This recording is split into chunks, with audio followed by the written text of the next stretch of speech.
Hello, welcome to Tennessee's At Home Learning Series for Literacy. Today's lesson is for our graders out there, though everyone is welcome to join us. This lesson is the fourth in this week's series. My name is Mr. Ayers, and I am an ELA 8th grade teacher in Tennessee schools. I am so excited to be your teacher for this lesson. Welcome to my virtual classroom. If you didn't see our previous lesson, you can find it at www.tn.gov/education. You can still tune in to today's lesson if you haven't seen our others. In this lesson set, we have been studying some very well-regarded and widely studied poets. We have learned about William Blake, and we will be learning about A.E. Housman as well. Poetry is a powerful mode of writing in American and British history, and our goal is to gain a deeper understanding of some of the most successful poets and how they impacted their respective societies. We will continue learning about Emily Dickinson and her poetry today. Before we get started, to participate fully in our lesson today, you will need paper, pencil, and a surface to write on. Okay, are you ready? Let's begin.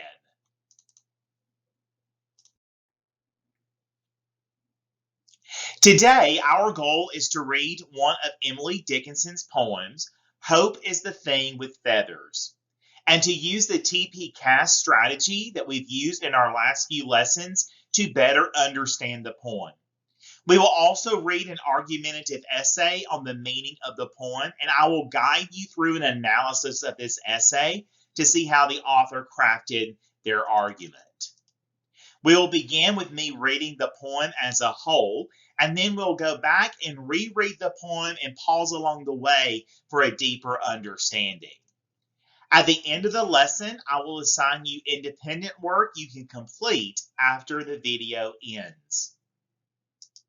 Now, let's dig a little into the text that we'll be studying. The poem title is Hope is the Thing with Feathers. After we've gone through the poem, we'll go back and use the TP-CAST strategy to break it down and look more deeply at it. Are you ready to listen? Here we go. Hope is the thing with feathers that perches in the soul and sings the tune without the words and never stops at all. And sweetest in the gale which is strong, forceful winds is heard, and sore must be the storm that could abash, which means embarrass, the little bird that kept many so warm. I've heard it in the chilliest land and on the strangest sea, yet never in extremity it asked a crumb of me. So just like our previously studied poems, this poem contains layers of meaning. Remember that poetry is communicating meaning both directly and indirectly. It is a difficult genre of literature to analyze, which is why we're going to use a tool to help us do it. So let's refresh our memory about the tool. It is called the TP-CAST for title, paraphrase, connotation, attitude, shifts, title revisited, and theme. Go ahead and sketch out on your paper some boxes for you to write in.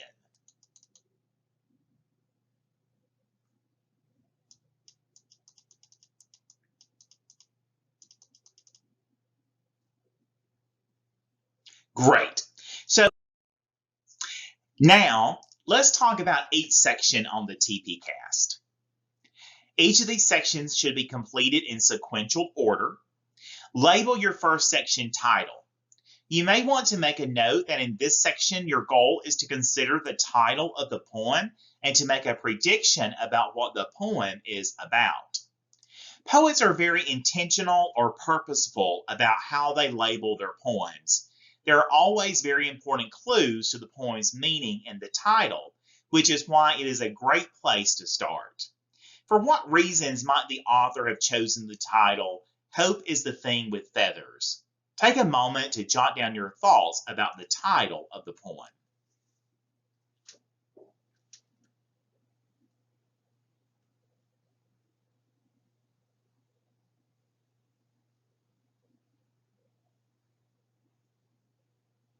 Great. So in my notes, I wrote down that the title, Hope is the Thing with Feathers, makes me consider a couple of things. First, I know hope is going to be the central focus of the poem from the title. And second, it seems like the poet is going to use a metaphor or something with feathers to describe it. Okay, let's try the next section in TP Cast, paraphrase. Here, the goal is to write in your own words exactly what happens in the poem. You are trying to write down what the poem says literally on the surface, not its many layers of meaning. This is really just a simple paraphrase. Take a few moments to paraphrase what you remember from the poem.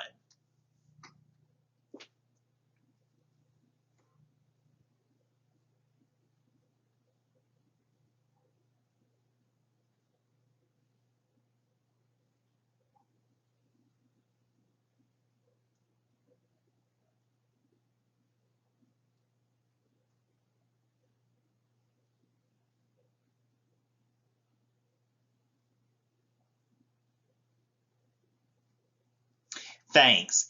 In my notes, I have the following brief paraphrase. Hope is something with feathers that stands in the human soul. It sings wordless songs that never stop. The songs are really sweet, and only an angry storm could hush the bird that gives so many people hope. I've heard its song in the hardest times and in faraway places, and yet, regardless of how bad things got, it never asked anything of me. Can you see that I kept my paraphrase casual and simple? I'm simply trying to capture the literal ideas I find. All right, so let's move on to the next section, connotation. Remember, connotation means an idea or feeling a word invokes in addition to its literal meaning. Here is where we start to dig a little deeper. We're looking for meaning beyond the literal. Poets use a lot of tools to do this, including figurative language or non-literal language, imagery, sound devices, word choices. Some example of figurative language would be simile, metaphor, personification, symbolism. Did you notice any of these present in the poem on the first read? Let's read through it again and see if you find any of these elements. Take some notes on your paper. You're not trying to capture every single one. You just want to put down the most important ones. Hope is the thing with feathers that perches in the soul and sings the tune without the words and never stops at all. And sweetest in the gale, which is strong, forceful winds, is heard, and sore must be the storm that could abash the little bird that kept many so warm. I've heard it in the chilliest land and on the strangest sea, yet never in extremity it asked a crumb of me. Take about 30 seconds to jot down any of those things that you might have seen. Remember, you're looking for symbolism, figurative language, similes, metaphors. Take about 30 seconds.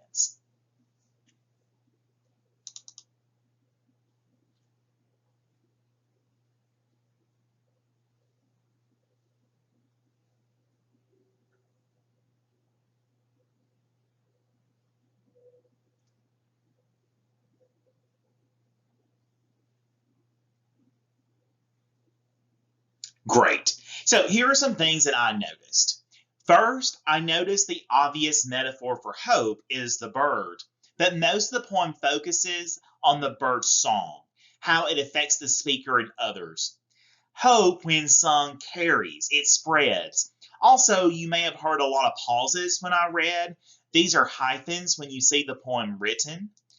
Dickinson likes to use these when she writes poems. I think in this poem that pauses seem to imitate the stops and starts of a bird's song, making the poem have a greater effect on the reader. Finally, I notice her use of symbols in nature: the sore storm, the chilliest land, the strangest sea, all represent challenging circumstances where hope is needed the most. All right, so the next section on the TP cast is attitude. In this section, we are trying to figure out the speaker's attitude or tone of the poem. Is it humorous, sarcastic? Jot down on your paper some adjectives you think capture the speaker's tone in this poem. Take about 30 seconds.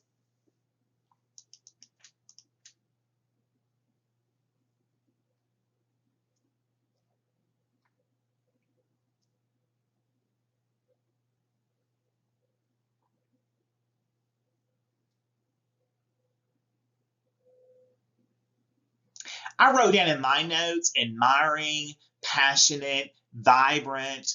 Vibrant is like full of energy, having enthusiasm. I chose admiring as the speaker admires the song of hope. Passionate, the speaker clearly believes in hope against all odds. And vibrant as the poem is lively and paints a clear picture of the metaphor of hope. Remember, the tone is an important tool the poet uses to affect how you, as the reader, are interpreting the poem. Let's look at the next section, shift. Most poems have a shift or a change in it. Sometimes it's very subtle. It is a moment, there's a realization or a change in the setting or the thought of the character or point of view, just some sort of change. You're going to look for keywords like but, however, though, although. Punctuation will indicate a shift sometimes, commas, periods, ellipses, semicolons, and line breaks. So look at the text again and think about what we have already discovered and see if you can identify a shift. Take about 30 seconds or so.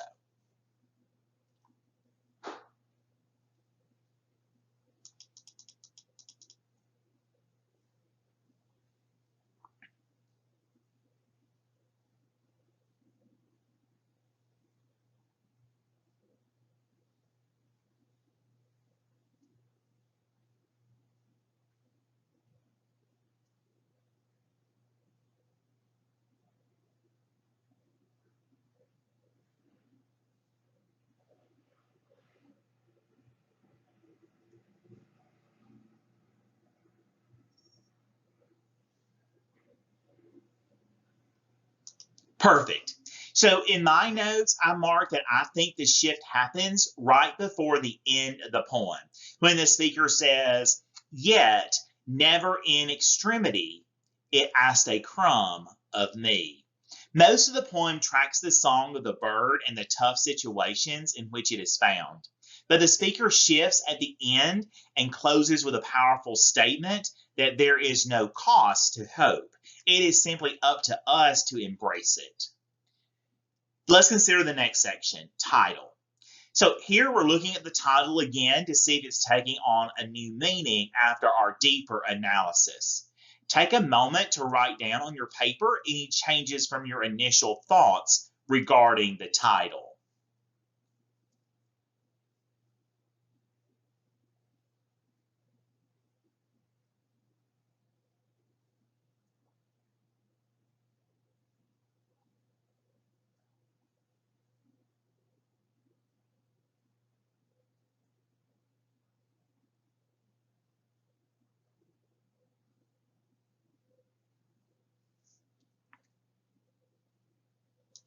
Thanks. So after a deeper analysis, I thought the title, Hope is the Thing with Feathers, was purposefully simplistic, like the song of a bird in its simplistic beauty. The feathers part of the title stands out to me now as it re-emphasizes the theme of hope, carrying or flying, as does the song of the bird. So we've reached our final section, theme. In this section, we are bringing everything together to determine the underlying message of the poem. What does it say about humanity or the world we live in? Take a moment and write down your thoughts on your paper.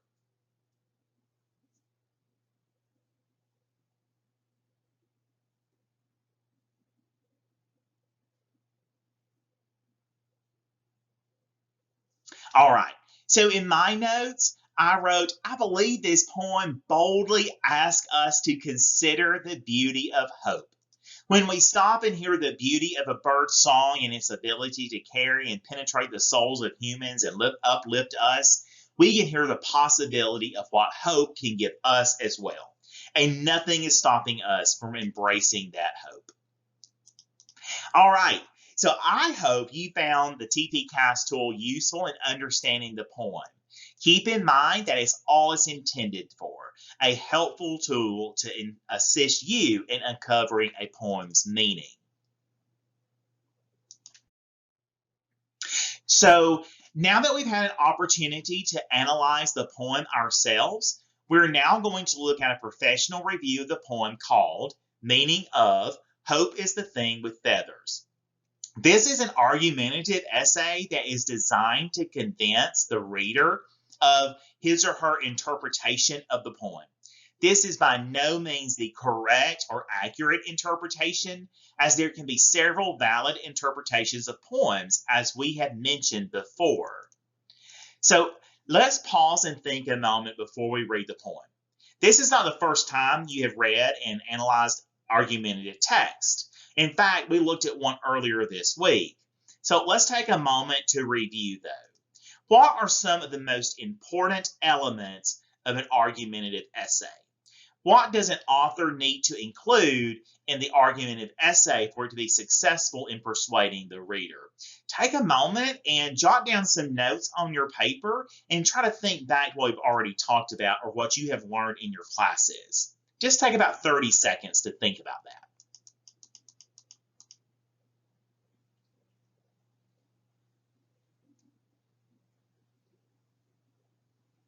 All right, so let's discuss what you may have written. We'll not discuss every argument or every element of an argument. We'll hit some of the high points. So first, we need to know, what is the author arguing? It must be very clear. You have to include evidence to support the argument, and then you have to have analysis or commentary included. The analysis and the commentary explains to the reader why your evidence supports your claim. And then the last thing is cohesion. Everything needs to work together so that you can clearly follow the author's ideas. So now we've talked about arguments enough. Let's read this argumentative piece and see if we can analyze that and talk about some important details. So let's read. Emily Dickinson describes the persistence of hope in her poem, Hope is the Thing with Feathers, by using an extended metaphor that compares hope to a bird whose song continues to provide comfort in difficult situations. The poet's imagery and word choices develop this metaphor to effectively convey the poem's theme that hope is an essential part of the human spirit. In the first stanza, Dickinson establishes the metaphor when the speaker says that hope is the thing with feathers that perches in the soul. The use of the word perch instead of sit, for example, immediately leads the reader to picture a bird. Also, in this stanza, Dickinson describes the bird's wordless tune that never stops at all. In other words, hope remains strong no matter what challenges a person faces. This idea is further developed in the second stanza when the speaker says that hope's song is sweetest when heard in the gale. The literal meaning of gale, a powerful wind, becomes a symbol of difficult time in someone's life. It is during these dark times that hope's song is especially strong and sweet, giving us encouragement. Building on this extended metaphor, the speaker says, and sore must be the storm that could abash the little bird that kept so many warm. Here, the speaker suggests that even the word of storms cannot diminish hope. In these lines, Dickinson uses different soft and hard S-sound combinations to emphasize the contrast between the sweetness of the bird's song and the sore storm that would be needed to break its confidence. Finally, the speaker concludes the poem with another example of hope's perseverance, which means to do something despite difficulty in achieving success. By saying she has heard it in the chilliest land and on the strangest sea, and despite all these harsh conditions, hope has never asked anything in return. As the speaker puts it, yet never, in extremity, it asked a crumb of me. The feeling of hope is such a powerful force within each of us that it needs no special nourishment or attention. Even in the darkest times, it is always there, perched within us, ready to soar. All right, so now we have heard the argument in its entirety, and let's go back. So as we read, I want you to think about the thesis statement and in that first section.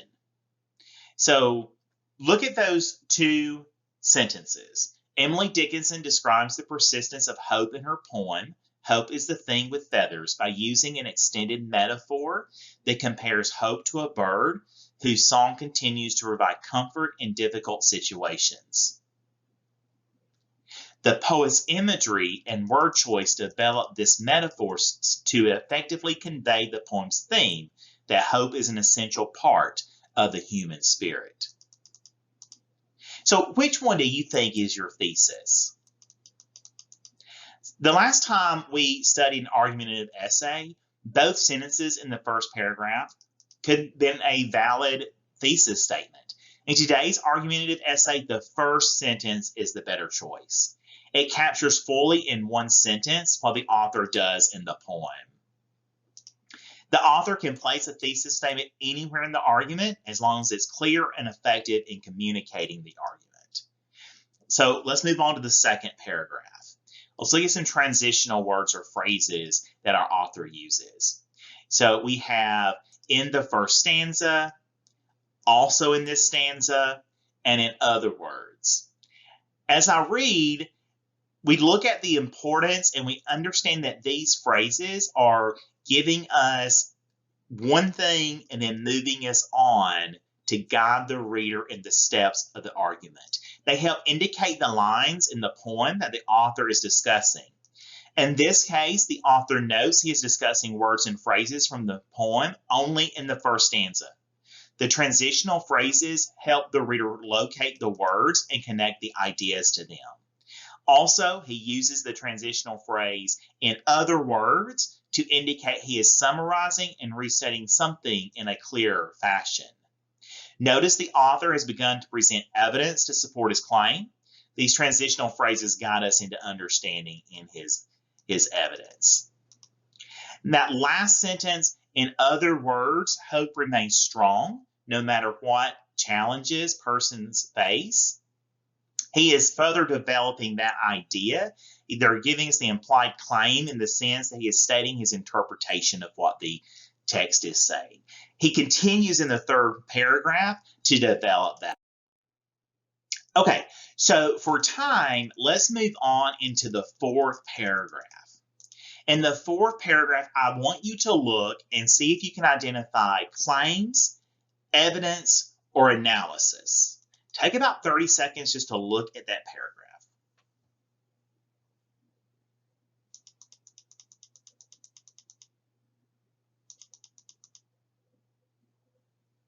So it appears to me that the first sentence is clearly stating evidence from the passage. The second sentence interprets this evidence and makes a claim on the interpretation. The third sentence uses the evidence quoted in the first sentence to support the claim represented in the second sentence. Okay, so let's take a look at the last paragraph of the essay, the conclusion. As I read, pay special attention to see if the author summarizes all of his claims and wraps them up in a fashion that the conclusion effectively supports the thesis we found in the introduction.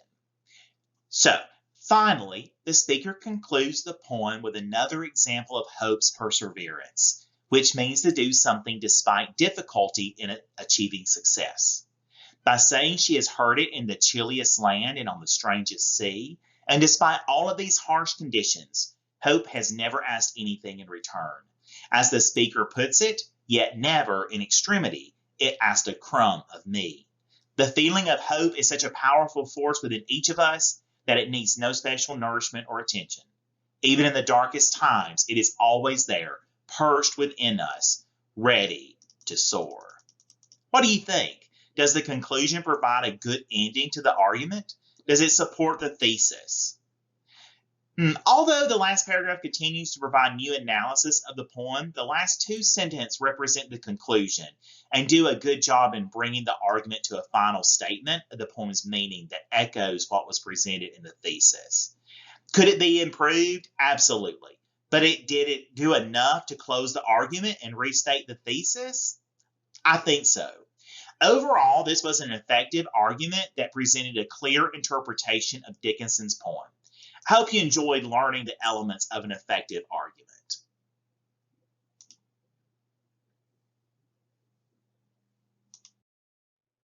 So let's reflect on today's lesson. Today, we learned about Emily Dickinson's poem, Hope is the Thing with Feathers, and we analyzed an argumentative essay to determine effective components for argumentative writing. For your independent work, please respond in writing to the following prompts. Write down these questions on your notebook paper so you'll have them handy for later.